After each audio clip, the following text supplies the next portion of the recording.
En este podcast hemos hablado de que el mal no tiene nacionalidad, no tiene edad, no tiene ideología.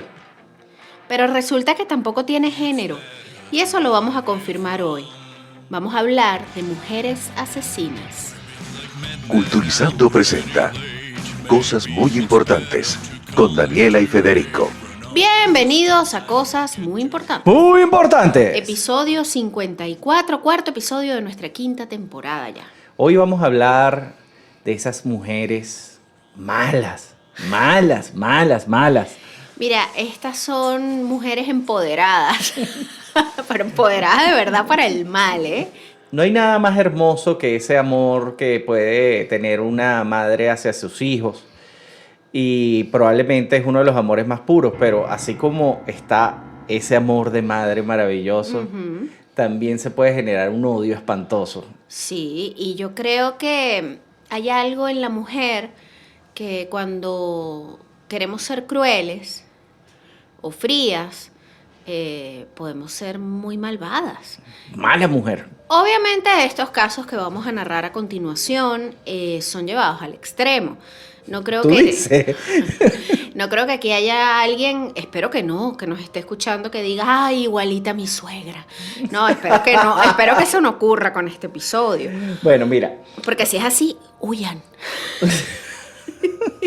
A veces no se puede huir, como era el caso de Elizabeth Bathory. Mira, Elizabeth Bathory era lo más cercano al conde Drácula con falda. Exactamente, Elizabeth Bathory era como su nombre en húngaro, ella era una aristócrata húngara, nacida en 1560, formaba parte de una de las familias más poderosas de la zona de Hungría, y se dice incluso que estaba emparentada con Vlad Tepes, conocido como Vlad el Empalador, Sí. la inspiración de Drácula.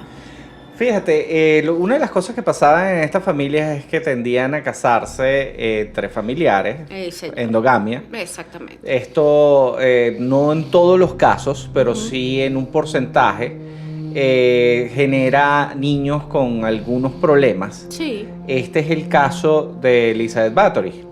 Sus padres, los dos eran de apellido Bathory. Sí, no sabemos con precisión cuál era el parentesco, pero ambos eran Bathory.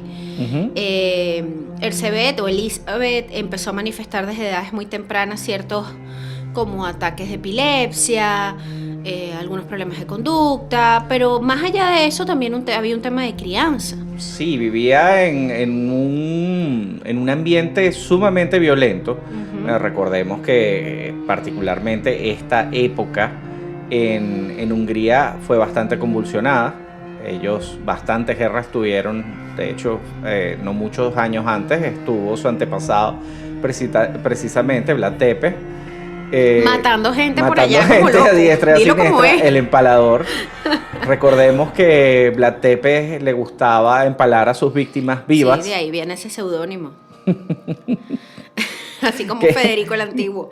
¡Qué belleza! Bueno, en este ambiente donde se crió Elizabeth, la violencia era algo rutinario, el castigo hacia los sirvientes también. En un momento determinado ella llegó a ver como a un hombre lo cosían al cadáver de un caballo, que era una de las maneras de tortura y muerte más espantosa que se le pudo ocurrir a alguien realmente. Es una cosa horrible, pero además dicen que fue muy perturbador porque al parecer ella eso le causó mucha gracia. Claro, esto puede ser, ¿sabes? Sí, bueno, un pie de página hecho por un monje con mucha imaginación, pero lo que sí es un hecho es que en esa época se casaban muy jóvenes. Ya a Elizabeth la casaron apenas a los 15 años con un hombre que no era precisamente el marido soñado, porque era conocido como el Caballero Negro de Hungría. Sí. Si tu seudónimo es el Caballero Negro, ya podrán imaginarse que pues no era precisamente por ser una persona tranquila. Este señor tenía una manía bastante particular. De cuando iba a batalla y mataba a alguien, bailaba con el cadáver. Ay, Dios mío, qué feo. Utilizaba también las cabezas de los sirvientes para jugar pelota. Era un sádico. Esto parece una descripción de algún episodio de Game of Thrones. De hecho, cuando uno escucha sobre este tipo de aristócratas de esta época, sobre todo de esos países, de ese lado del mundo. Uno se da cuenta de que George R.R. Martin leyó muchísima historia antes de meterse. Ay, sí, señor. Porque de hecho, los tepes se parecen a los Bolton. Sí, sí, exacto. Si hay una referencia a la que se pueden parecer los tepes, incluso los Bathory, es a los Bolton. A los Bolton. Fíjate que imagínate, esta señorita de 15 años se está casando con este monstruo, básicamente. Pero ella misma, dentro de su familia, la familia de ella tenía unas inclinaciones bien particulares. Ya eran violentos y ya eran sádicos. Sí, pero inclusive se dice que un tío llegó a enseñarle acerca del satanismo. Ah, imagínate, en esos tiempos ya. Sí, o sea, realmente... Eran bien oscuritos. Eran oscuros, era definitivamente una familia bastante oscura. Bueno, ella la casan con el Caballero Negro de Hungría, que era un noble húngaro bastante sádico.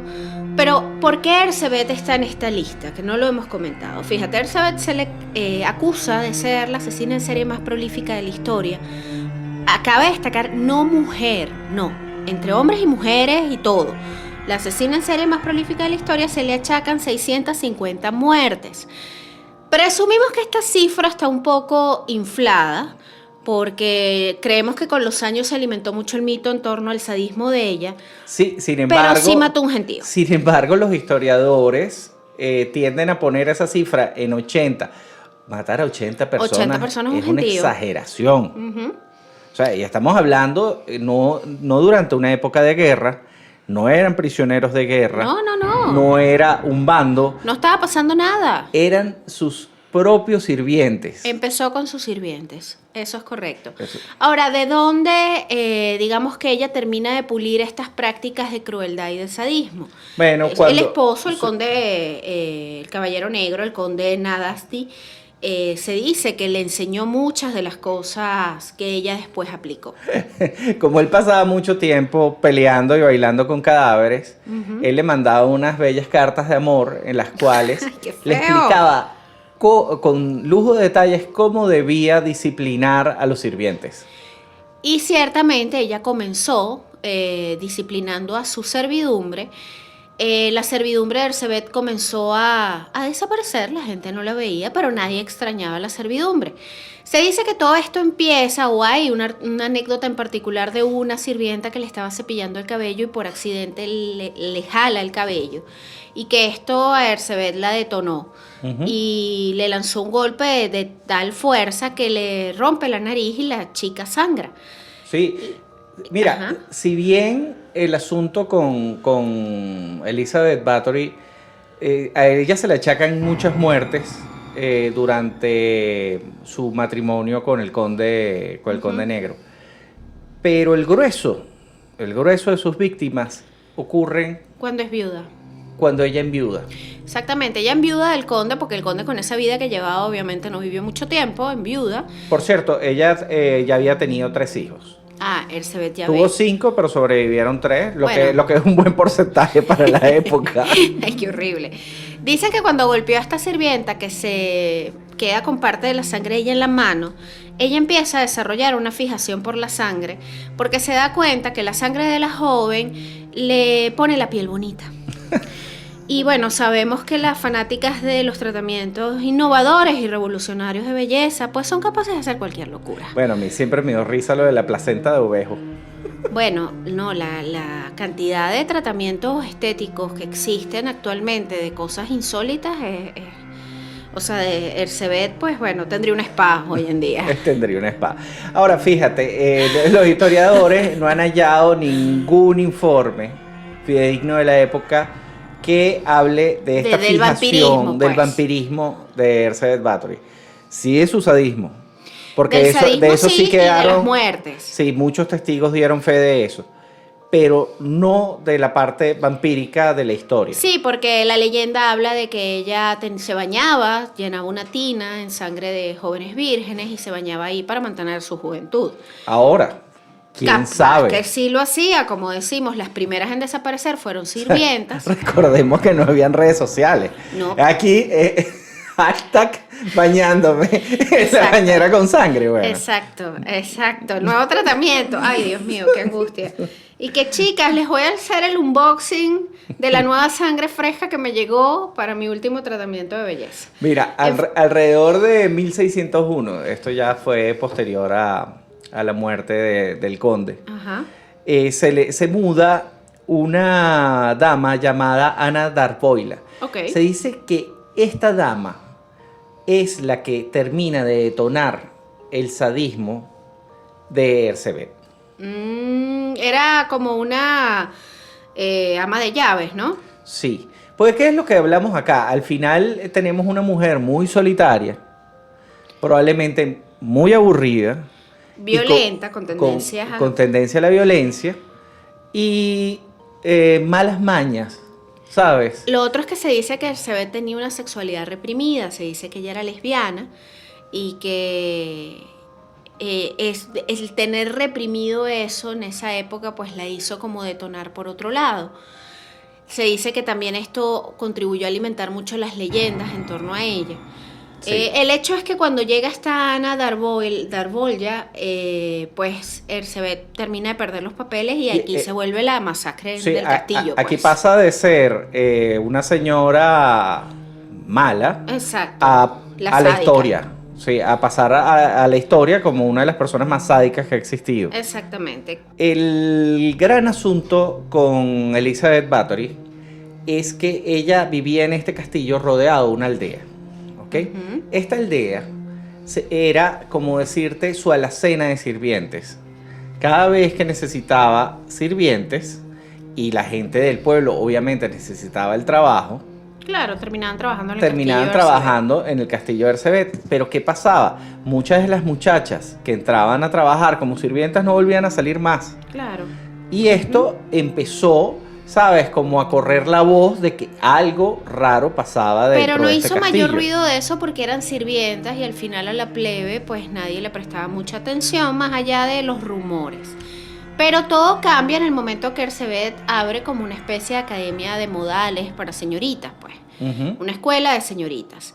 Y aquí sí se prenden las alarmas porque eran jovencitas de la aristocracia que Sí, comienzan también a las desaparecer. víctimas dejaron de ser sirvientes Ajá.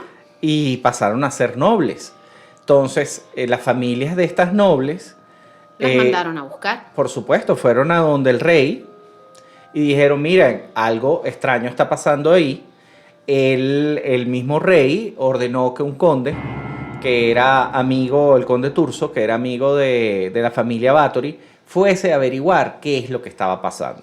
Este señor, para mala suerte de Erzsébet, llegando al castillo, así, Elizabeth, epa, estoy aquí, vine a visitarte, la encontró torturando a una de las sirvientas y Exactamente. dijo, definitivamente aquí hay algo raro, y detiene Ujú. preventivamente a Elizabeth Bathory bajo sospecha. Junto con parte de la servidumbre que trabajaba Sí. con ella como cómplices. Sí, señor. Porque ella tenía un grupito que eran como los 88 locos en Kill Bill ¿Te acuerdas del personaje de La chinita. De la chinita, bueno. Eran como los 88 locos Erzsébet, no eran 88, pero era una cuerda de locos que con ella torturaban a las muchachas. Eran 4.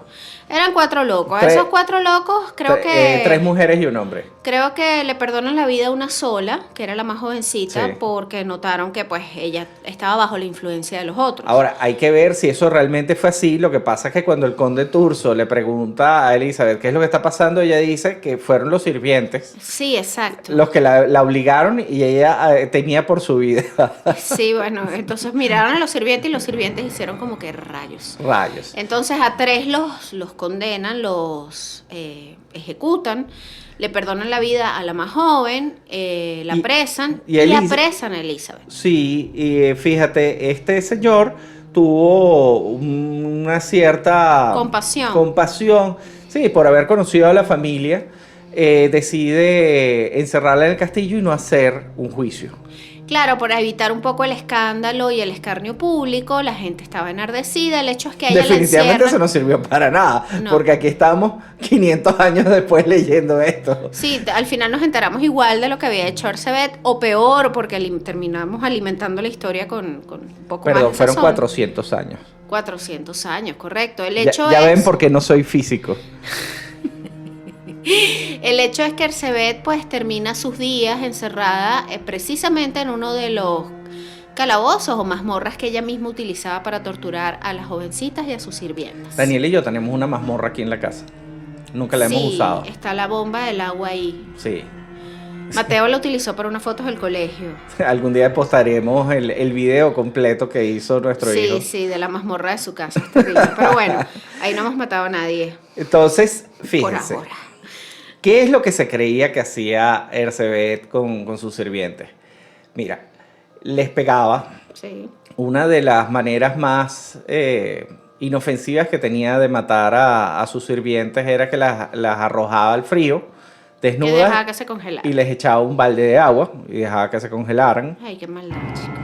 En un momento determinado se dice que las mordía y les arrancaba pedazos, Sí. y que hacía que otros de los sirvientes mordieran también a la víctima. Era completamente sádica. Sí, ya esto se había convertido en Sí. un juego para ella, Sí. como juegan los gatos con Con una presa. Con una presa. Y fíjate, Ersebet era una mujer educada, preparada, era una mujer que para la época pues había tenido acceso a la educación, ella hablaba húngaro, alemán, latín, griego, o sea, hubiese tenido todas las oportunidades de hacer algo positivo por su pueblo, no lo Sí, hizo. pero ¿cómo iba a hacer algo positivo si se decía que era descendiente directa de Atila? Exactamente. No solo estaba emparentada con Vlad el Empalador, con Vlad Tepes, que fue el personaje que inspiró a Bram Stoker para escribir Drácula, hay que verle la cara a eso, sino que además se dice que era descendiente directa de Atila. El escudo de armas de la familia Bathory mostraba 3 colmillos de dragón de plata sobre un fondo rojo y está rodeado por otro dragón que se muerde la cola, los Targaryen. Y no sabemos, exacto, ellos son demasiado Targaryen. Ahora, no sabemos qué pasó con los hijos de Ersebet. Sería bueno echar un ojo ahí en la historia, a ver este tipo de personas cuando ocurren estas desgracias y estas manchas en la familia, por lo general suelen cambiar de apellido. Sí. Probablemente es lo que ocurrió con los hijos de Ersebet. Ahora vámonos a montarnos en nuestro DeLorean y viajemos en el tiempo. Vamos a venirnos más hacia esta época, y del personaje del que vamos a hablar ahora, ustedes seguramente han escuchado, porque además ha sido llevado a la pantalla muchas veces. Y está por ser llevado nuevamente. Lo va a protagonizar Sofía Vergara en la más reciente adaptación que ya se está haciendo.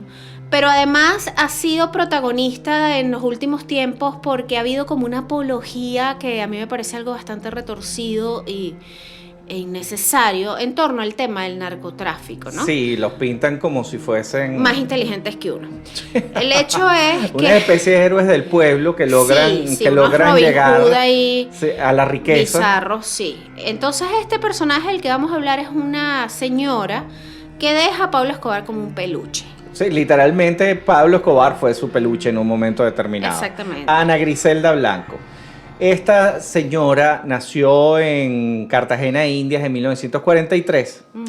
Era conocida como la Viuda Negra, la madrina de la cocaína. Deben haber oído hablar de ella porque además fue una de las grandes fundadoras de todo el reino de la coca de Miami durante los 70 y 80. Sí, era parte del cartel de Medellín. Fue pionera en el tráfico de cocaína y resaltó muchísimo en Miami durante los 80 porque fue, como decirte, la protagonista de la gran guerra de la cocaína que se generó en los 80. Sí, señor. En De hecho, Miami. su alias más popular fue la Viuda Negra y podrán imaginarse por qué. Ella estuvo casada varias veces y, por supuesto, fue sospechosa de haber causado la muerte de todos sus esposos. Además, fue una de las mujeres más ricas del mundo en su momento y fue la que le enseñó cómo funcionaba el negocio de la droga a Pablo Escobar. Imagínense ustedes Y eso, la carrera ¿no? delictiva de esta señora comienza cuando era una niña. Sí, porque fíjate, su madre, Ana Lucía Restrepo, era criada en una finca en Cartagena. La despidieron y terminó viviendo, ¿sabes?, de la peor manera. Ya ella a los 11 años, Griselda me refiero, era carterista profesional. Sí. Ahora, hay un dato histórico, y es un dato histórico que ha sido confirmado, que ella teniendo solo 11 años, trazó un plan para raptar a un niñito de 10 años Claro, y pedir una recompensa. ya no conforme con robar carteras, pues quería más, se volvió ambiciosa. Sí. Como no había manera de que les pagaran el rescate, le ordenaron a Griselda que matara al niño y con solo 11 años Lo le mató. disparó a un niñito de 10 años. Con total frialdad. O sea, estamos hablando de alguien muy apretado, que aparte se fue de su casa a los 14 años. Se dice que vivió una vida de prostitución, de tráfico, todo. de cualquier cosa. Sí, bueno, alguien que fue capaz de matar a los 11, a un niño de casi su edad, o sea, ya, eso es... Sí, hasta Eso que, ya está dañado, pues. hasta que para desgracia del mundo conoce a este señor Carlos Trujillo. Este era un delincuente especializado en falsificar visas norteamericanas. Ah, y este es el que la manda a Nueva York, ¿no? Y así es como Griselda Blanco llega a Nueva York y es como se comienza a crear este puente gigantesco de la droga. entre Colombia Y y Estados Unidos. Exactamente. ¿Ok?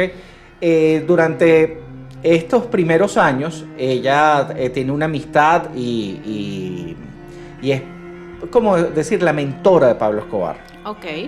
O sea, traten de imaginarse lo que puede ser la mentora de Pablo Escobar. Bueno, una mujer terrible. Aparte, ella incursionó en el mundo de textil de Colombia, que tuvo un auge durante precisamente los 70 y 80. Pero ella hizo algo muy particular. Ella mezcló sus dos emprendimientos, por decirlo de alguna manera.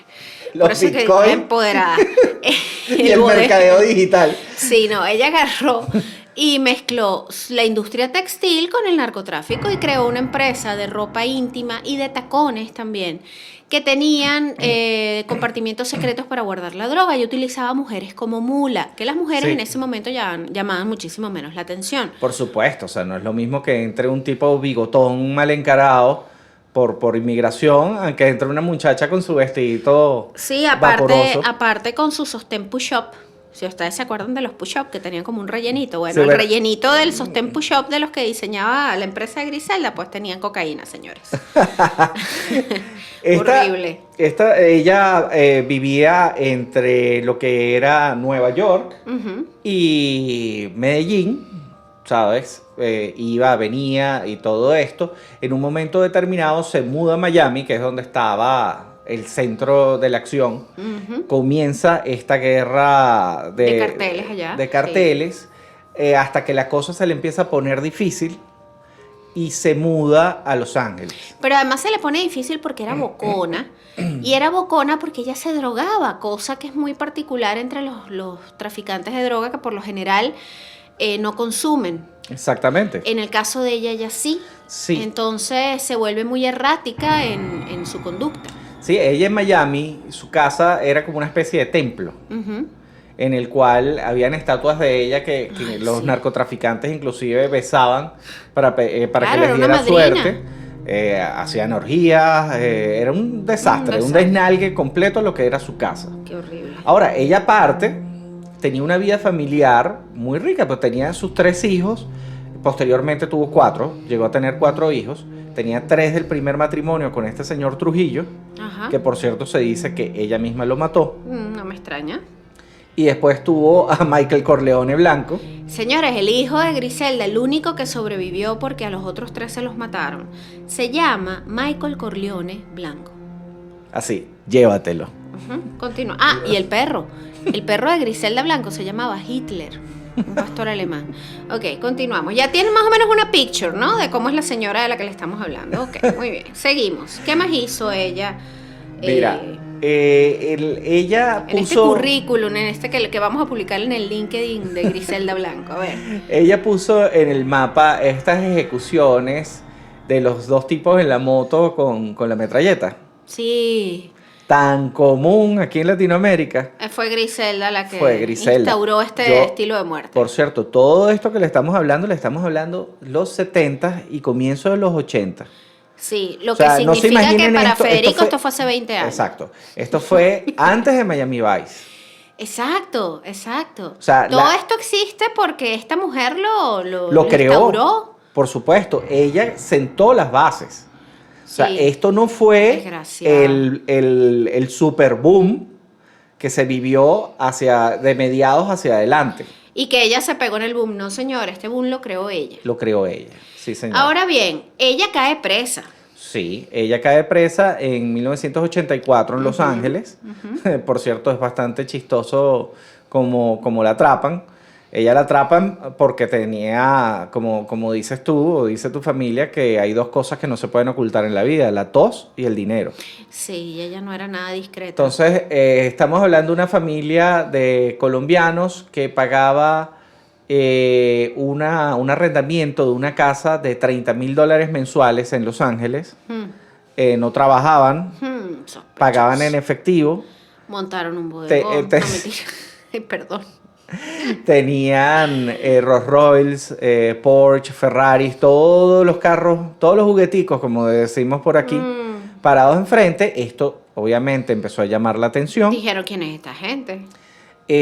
Hubo un policía que la estuvo siguiendo desde sus tiempos en Nueva York. Ah, ya le tenía sangre en el ojo, como Sí, decimos. señor. La persiguió hasta Miami y dio con ella en Los Ángeles. Y ella la atrapan en Los Ángeles sin demasiadas pruebas, porque realmente llegan sin orden de cateo ni nada. Simplemente llegan con la curiosidad de la policía, ok, ¿qué hacen ustedes? Sí, no, y probablemente algunas personas, algunos enemigos en el camino habrán sapeado, como decimos, habrán comentado a qué se dedicaba Grisel. Sí, bueno, inclusive Ella podría tiene una haber... fábrica de sostenes. Podría haber sido el mismo Pablo Escobar. Sí. Ellos tuvieron un amorío. Es se que al dice. parecer que narco que caía preso, narco de poca monta, que caía preso, narco que hablaba de ella como para rebajar condena. Sí, pero más terrible que eso es que ella tuvo una relación amorosa con Pablo Escobar y Ajá. terminó cuando Pablo Escobar se casa con Tata. Bueno, Y se mal, dice porque que- tú te imaginas esos dos casados, todo lo que hubiesen hecho. No creo que se hubiesen matado. Sí, seguramente. Entonces se dice que tuvieron su pelea. Ok. Ahora la detienen, pero tengo entendido que cuando llega la policía a detenerla, la escena era bien particular. La policía sube y la encontró en su cuarto con una Magnum 357 en la mesita de noche y ella estaba acostada leyendo la Biblia. Qué confusión para el policía. El policía diría, ¿es buena o es mala? ¿Es es buena buena. o es mala? No sé, ¿será buena o será mala? Pero ahí estaba Griselda, la llevan presa, una condena de ¿qué? Como 20 años. Le dan 20 años, los hijos toman el control del del negocio imperio. familiar. Ella Obviamente matan a 3. Ella sigue controlando el negocio también junto a sus hijos de la cárcel. Obviamente. Pero ¿qué pasa? Fueron atrapando a los hijos. Hijos que atrapaban, hijos que deportaban para Colombia y llegando a Colombia lo mataron. Obviamente. Le mataron a esos 3 hijos, solamente sobrevive hasta el día de hoy Michael Corleone. A todas estas, ella intenta salir de la cárcel con un plan insólitamente absurdo que se trataba de secuestrar Sí, señor. nada más y nada menos que a John F. Kennedy Jr., a John. Sí. Mira, esto fue en 1994. Griselda se entera de que la justicia norteamericana sigue buscando pruebas para dejarla presa más tiempo, porque le habían dado 20 años y estaba próxima a salir. Entonces dice, ¿cómo me voy a vengar de estos tipos? Bueno, ya sé, voy a secuestrar al hijo del presidente John Fitzgerald Kennedy, John. A John. Exacto. Ella cuadró junto con un maleante de poca monta con el que ella tenía un amorío en la cárcel, que se llamaba Cosby, era de apellido Cosby, precisamente el secuestro de John. ¿Qué pasó? Cosby, aterrorizado, dice, esto es una locura. O sea, Y echa el voy a cuento. terminar muerto. Él mandó a unos supuestos secuestradores a Nueva York. Mientras tanto, él agarró un avión, se fue a Miami y se entregó. Claro. Y, Y con todo, y testificó. bueno, el secuestro nunca se hizo. Exacto, obviamente. y testificó en contra de ella. Finalmente ella cumple la condena completa y sale de la cárcel. Ujú. Ahora, cuando sale de la cárcel, se dirige a Colombia nuevamente. Sí, o la deportan. la deportan, eso fue en el 2004. Y contrario a lo que hubiésemos pensado, que llegando a Colombia la hubiesen matado ahí mismo, no. Ella llega a Colombia en el 2004 Ujú. y finalmente la asesinan en el 2012. Sí, Es decir, hace nada. se salvó varios años, pero en el 2012 Saliendo de un negocio. de una cosa así. carnicería. Sí. Oye, Pasaron y le dispararon. para una carnicera un final bastante poético. Pero esa fue la historia de Griselda Blanco, señores, una mujer o sea, deplorable, con un currículum horroroso y además culpable de muchos de los males de la región. Te voy a contar una cosita más acerca de Griselda. Una de las cosas que la enfurecía más era que le dijeran gorda. Ah, bueno, fíjate, ahí sí estoy de acuerdo, soy del team Griselda. Uno sabe cuando uno está gordo, uno tiene espejo en su casa. Exacto. Pero claro, una cosa es que uno se moleste, otra cosa es que eres Griselda Blanco y lo mandes a matar porque te digan gorda. Exactamente. Sus biógrafos cuentan que en un momento determinado mandó a picar a un tipo, que lo metieran en una caja y lo dejaran en las afueras de Miami simplemente porque medio asomó que estaba gorda. que estaba pasadita de peso. Sí, señor. Qué horror. Esta señora se dice que tiene 250 homicidios en su currículum. En su currículum. O ¿Sabes sea, qué? ordenados por ella, Vamos ¿no? a hacer el LinkedIn de estas mujeres horribles. Me Así encanta. como hicimos las portadas de los bestsellers ficticios de los líderes de secta. Vamos a hacer Vamos a LinkedIn. hacer los currículum de estas mujeres horrorosas. Vamos con la siguiente. Fíjate que con la siguiente yo tengo mis dudas y yo creo que tú también. Y si bien debe haber sido una mujer cruel que ganó esta fama, no creo realmente que haya sido tan terrible como se dice. Tan amarillista. O sea, realmente que, Creo, que los exacto, crímenes que hay hayan como sido mucho tan amarillistas. amarillismo en torno a ella. ¿Ustedes recuerdan American Horror Story Coven? Creo que era que se llamaba. Coven, la Que era temporada de las brujas, de la las Aquelarre. Había un personaje que lo hacía Kathy Bates, Ujú. que era Madame Lalaurie, que era una señora sumamente sádica que maltrataba a su servidumbre y a sus esclavos. Bueno, esta mujer existió. Esta mujer existió. Delphine Lalaurie, Sí. Marie Delphine Lalaurie, nacida en New Orleans en 1780. Mira, era una mujer de sociedad. Su familia tenía plantaciones, tenía dinero. Vivió, recuerden que New Orleans en aquel entonces era francés. Sí. O sea, era una colonia francesa.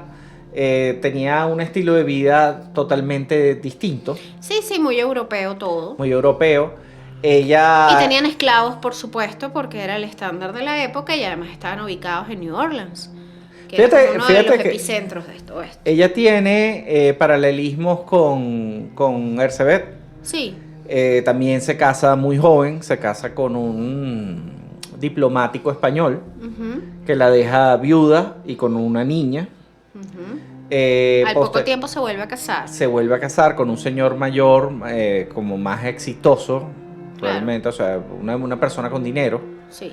Este muere también. Ay, papá, ya lleva dos. Ajá. Sí, y la historia comienza, la historia que nos La interesa historia de ella, oscura de Delphine Lalaurie comienza con su tercer matrimonio, que es con el doctor. Ella se casa con un doctor de apellido Lalaurie. que es un joven dentista bastante nulo, al parecer, pero es durante este matrimonio con este doctor Lalaurie cuando se empiezan a registrar los hechos sádicos y macabros que vamos a narrarles a continuación, y por eso nosotros se nos despierta un poco la suspicacia de pensar que quizás el doctor, el dentista, estaba involucrado con ella en los crímenes y en las torturas, en las cosas que realizó. Y se lo realmente achacaron todo a ella. solo a ella. Ella se ve que no era una mujer simpática, ya había tenido algunos problemas en la comunidad, había tenido algunos problemas con algunos sirvientes. Si hay registros históricos, por ejemplo, hay un recorte de periódico en el cual a ella se le pierde un esclavo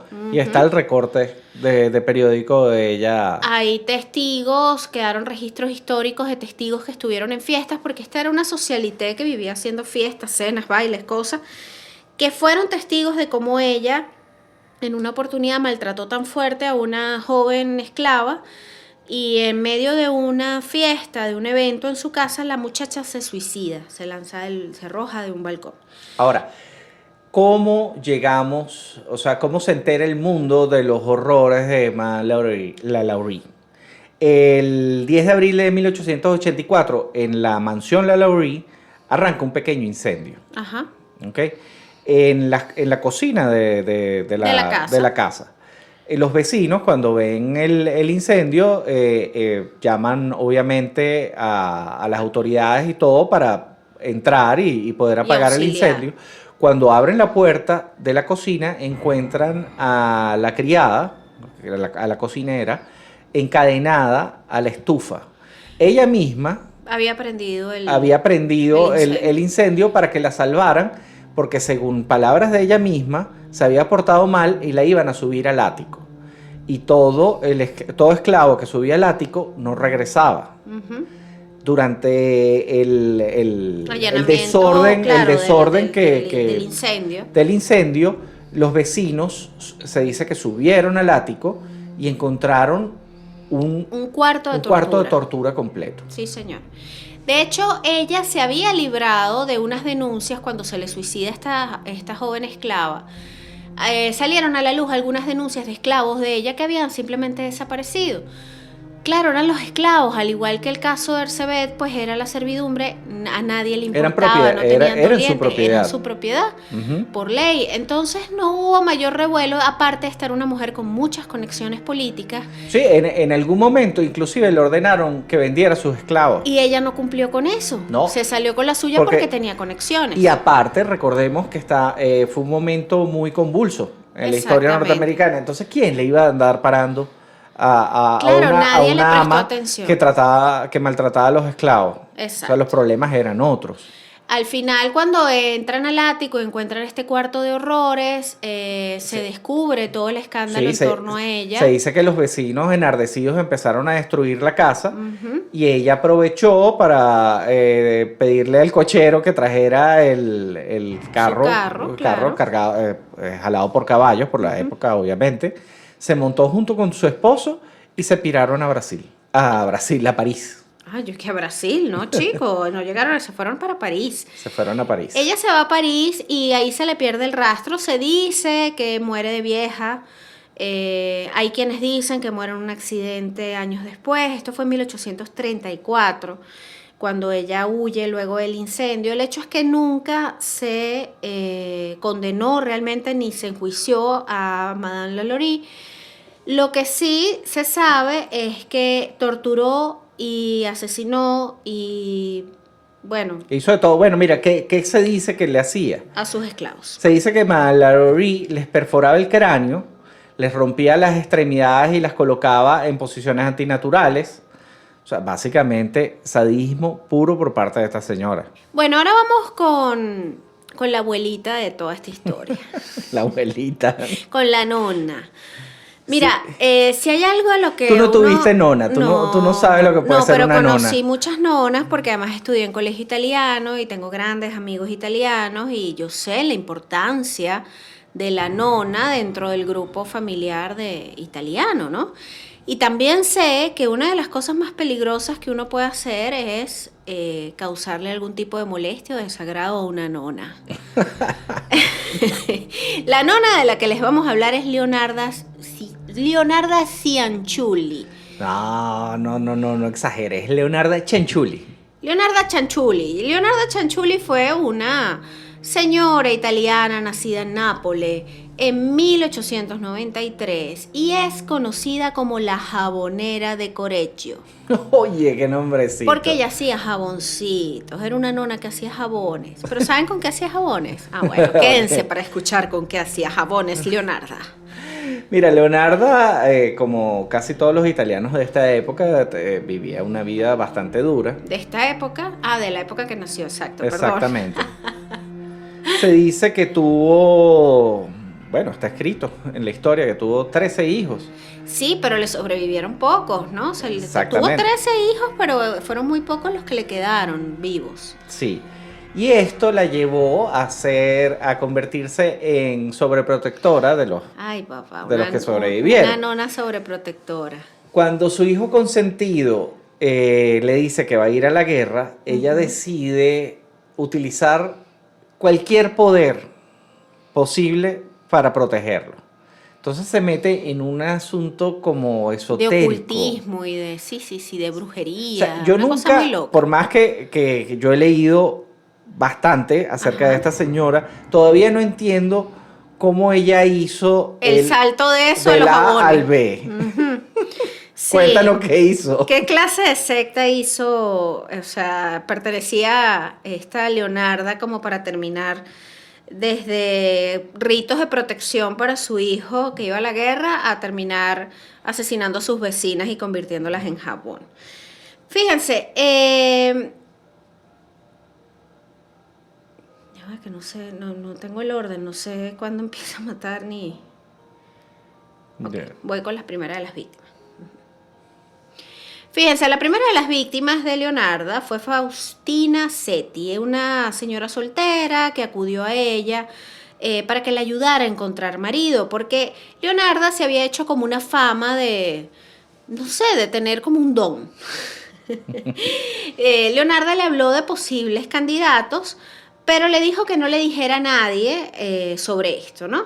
Y le insistió que le escribiera cartas a sus amigos y familiares y que ella se iba a encargar de mandarlas para que supieran que estaba bien. Entonces le dijo así como que quédate aquí, yo te voy a ayudar a conseguir marido, no le digas a nadie de esto para que se te cumpla. Sí, redáctame unas carticas hecho, ahí, yo le digo a todo el mundo que tú estás bien y yo te voy a ayudar. De hecho le dijo, tienes un partido muy bueno en tal pueblo. Exacto. Escríbele a tu familia. Le dices que vas a llegar a Pola, que ese es el nombre del pueblo, y para que sepan que estás bien y yo me encargo de mandarte las cartas y que todos sepan que tú vas a estar en Pola feliz y ahí tú vas a conseguir al hombre de tu vida. Lo que no sabía Faustina es que cuando se tomó el tecito que se tomó con esta señora iba a ser su último té.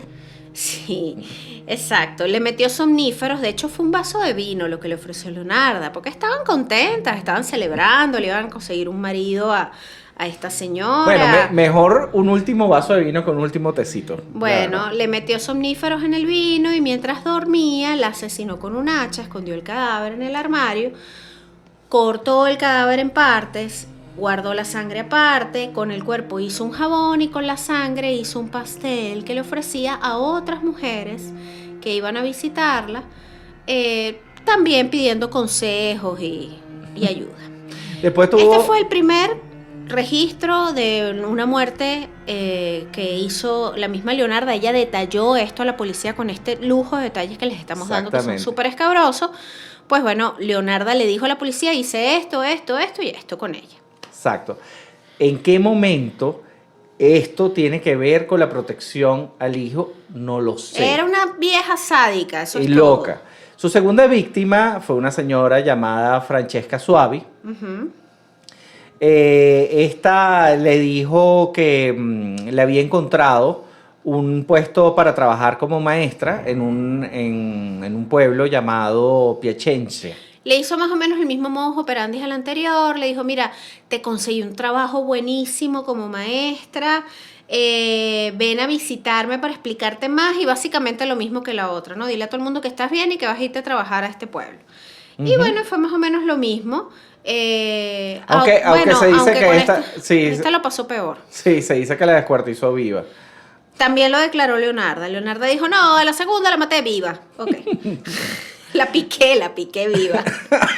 Más malandro todavía. La tercera fue una señora llamada Virginia Cachopo. Ajá. Le contó que le había encontrado más o menos el mismo modus operandi. Yo supongo que ella era como una espiritista. Entonces... Sí, ella se había vuelto como una especie de consejera. Era New Age. A mí esa gente siempre me ha despertado miedo. Bueno, ya sabes por qué, ¿no? Tú lo sabes. O sea, esa gente que te viene con que yo te voy a ayudar. Y termina uno vuelto jabón aquí picado. El altruismo es peligroso. No. A ver, seguimos. Esta señora igual le ofreció un trabajo, le ven a visitarme para contarte más. Te va a servir un vinito, pim pam pum, la mato.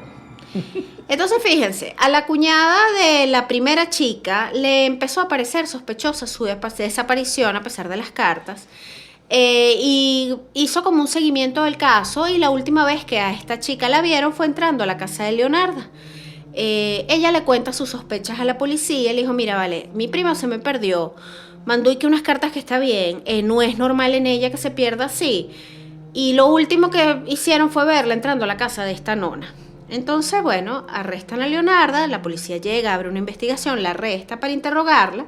Y ahí es cuando ella cuenta todo. ¿Qué es lo que más le importaba a Leonarda? Que no metieran a sus hijos en el asunto. Sí, de hecho ella no quería contar nada hasta que la policía gira hacia el hijo, hacia Giuseppe, y dice, yo creo que fue él que está matando mujeres. Y ahí ella dice, ya va, no fue Giuseppe, fui yo. Ujú. Y empieza a contar todas las cosas que hizo. De hecho, cuando le dan los 30 años, ella dice que son 30 años si le puedo salvar la vida a mi hijo. Sí, de hecho, ella da la mayor cantidad de detalles posibles de cada cosa que hizo con estos 3 asesinatos, precisamente para que le confirmar que su hijo era inocente. De hecho, el hijo realmente no sabía, el hijo incluso llegó a comer de los pasteles que preparaba la nona. Y pues bueno. Pedazo de vieja mala. Sí, señora, ella fue declarada culpable de sus crímenes, sentenciada, como nos dice Capo, a 30 años de prisión y 3 años de un asilo para criminales, porque evidentemente dijeron que tenía ciertos problemas mentales también. Ella muere en un asilo criminal, finalmente en 1970. Varias pruebas del caso fueron recopiladas, entre esas el caldero donde ella cocinaba a las víctimas, y están expuestas, para quienes les guste lo mórbido horrible, en el Museo del Crimen de Roma. O sea que esta Préstamelo prueba, ahí para hacer un sancocho. qué cosa tan espantosa. Está curado, ¿no? Sí, esta señora es peor que con la mafia, ¿cómo se llama la mafia italiana? La camorra. Que la camorra. Esto era lo único que le faltaba a la camorra, la nona Leonarda ahí preparando pasteles de sangre. Exactamente. Y bueno, yo creo que con Leonarda vamos a cerrar este episodio de Mujeres Asesinas. Hay montones más. De hecho hay una muy famosa en la cultura pop que es Eileen Wuornos, que tiene hasta una película por la que Charlize Theron ganó un Oscar. Sí, al que le dieron haber dado el Oscar es al que le hizo el maquillaje. Y Impresionante. creo cómo que la se lo cambió. dieron, por cierto. Sí, yo creo que sí. Porque ¿cómo transformas a una mujer tan bella? Sí, en un monstruo. Sí, o sea, porque Eileen Wuornos era cualquier cosa menos agraciada. No, y bueno, ella es una de estas asesinas en serie muy famosas de la cultura pop. Igualmente hay varias mujeres deplorables en la lista que vamos a ir preparándole para una próxima entrega, si así ustedes lo desean. Tenemos la guardia esta nazi, Sí, ¿cómo se llamaba ella? Vale, que era la bella bestia de Auschwitz. la bella bestia de... También está esta mujer, Gertrudis, que fue la que mató a Sylvia Likens, a esta chica de la que también se hizo una película que es muy fuerte la historia. En fin, mujeres malas para tirar para arriba, señores. Así que cuidadito por ahí, ¿oyeron? Nada de hacer molestar a la nona. Ahí yo digo y que... Y Federico tenía una nona muy brava, ¿eh? Yo no llegué a conocerla, pero las historias de la nona Brava, vivirán brava. para la eternidad. Es que de hecho yo leo esto de Leonardo y no, ni siquiera bato una ceja. Ay, chico, qué feo, ¿no? O sea, Claro, está llevado un poco más allá de lo que una nona... lo que pasa es que no tiene el más mínimo sentido No. convertir a tus vecinas en jabón para salvar a tu hijo. en No, la ella guerra. era una sádica, ella simplemente era una vieja sádica Oh, que, muy loca. le gustaba matar. Ahora, hemos terminado el episodio 54, estamos de una vez preparando el 55, que nos vamos a otro tema totalmente distinto, señores, así que bueno, pendientes de nuestras redes sociales para que puedan escucharlo con antelación quienes se suscriben a Patreon. Recuerden que nuestro Patreon es económico y... ¡Barato! Desde $3 mensuales ustedes van a poder tener acceso a los contenidos de cosas muy importantes con antelación y además contenido exclusivo que solo está disponible para Patreon. Exactamente. Síganos en @cosasmuyimportantes en Instagram. www.cosasmuyimportantes.com. Esa es nuestra web donde están todos los artículos, al igual que en culturizando.com consiguen el respaldo con las fuentes fidedignas de todo lo que hablamos acá. Acuérdense que esto llega cortesía de Más Media. De Más Media, nuestra casa productora y de asesoría legal digital. Si nos quieren contactar, escríbanos a Capo o a mí directamente en nuestras redes sociales o en @D+Media Agency. De todas maneras, eso lo consiguen ahí eso está en algún lado, yo lo voy a publicar. Estamos ya muy cerquita de recibir a Lucía. Estamos adelantando episodios. Esperamos poder continuar con regularidad una vez que tengamos a la cachorra con nosotros. No sé si este o el siguiente va a ser el último episodio que vamos a hacer como un grupo familiar de 4. Exactamente. Ya para el próximo probablemente seamos 5. Y escuchen unos alaridos por ahí. Unos llantos de gatito, porque los recién nacidos lloran como gatitos. Para también contactarnos a través de Twitter, porque estamos haciendo unos live en Twitter Space. Los hemos tenido más o menos en pausa estos días por la barriga.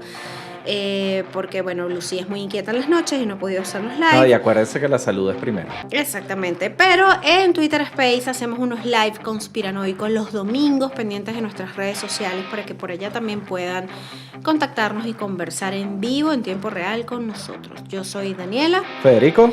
Y nos escuchamos en otro episodio de Cosas Muy Importantes. Muy importantes. Culturizando presentó Cosas Muy Importantes con Daniela y Federico.